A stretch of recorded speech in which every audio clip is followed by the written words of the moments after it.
दोस्तों नमस्कार। भाई मैंने आप सभी को कहा था कि रामावत वैद ज्ञान अगर आप हैश लिख करके लिखेंगे तो मैं उनका कमेंट जरूर लूंगा। और आज जिनका कमेंट दिया है वो है हमारे अहिरारसी जी, क्योंकि आइदरेट से आया है, मुझे पूरा नाम तो नहीं पता चल रहा।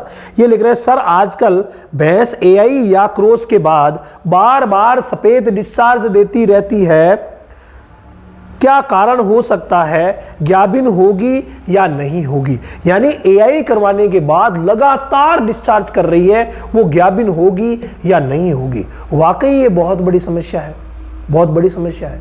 और इसके लिए उत्तरदायी क्या चीजें हैं? इसके लिए उत्तरदायी है वो है बच्चेदानी की खराबी।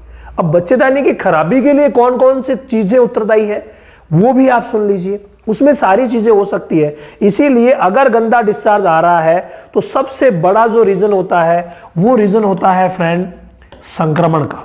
यानी कहीं ना कहीं जनन तंत्र में संक्रमण जरूर हुआ है, इन्फेक्शन जरूर हुआ है। तो इन्फेक्शन के लिए आप नजदीकी वेटनरी डॉक्टर से मिलिए और 3 दिन तक दवा छुड़वा दीजिए अगर वापस हीट में आती है तो।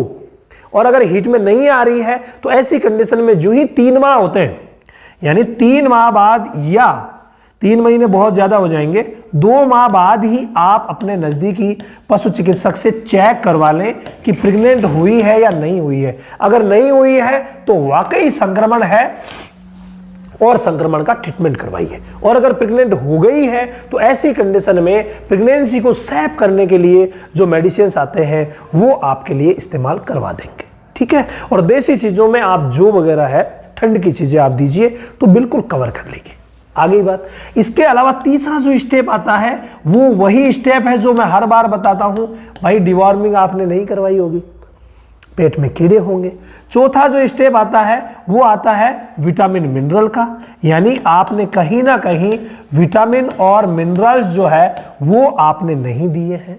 तो विटामिन मिनरल की और डिवॉर्मिंग की ये तो पहले ही आप सॉर्ट आउट करवा दीजिए, उसके बाद आप एआई करवाइए और फिर संक्रमण की जांच इस तरीके से हो जाएगी। बाकी जब आप कह रहे हैं कि लगातार सफेद दे रही है, तो अगर हीट में नहीं आती है तब आप 2 महीने से चेक करवा लीजिएगा, 2-3 महीने से, जो भी आपके पशु चिकित्सक कहे। और अगर हीट में आ जाती है उस समय संक्रमण का इलाज आपको अपने नजदीकी डॉक्टर से करवाना है। बस ये काम कर लीजिए।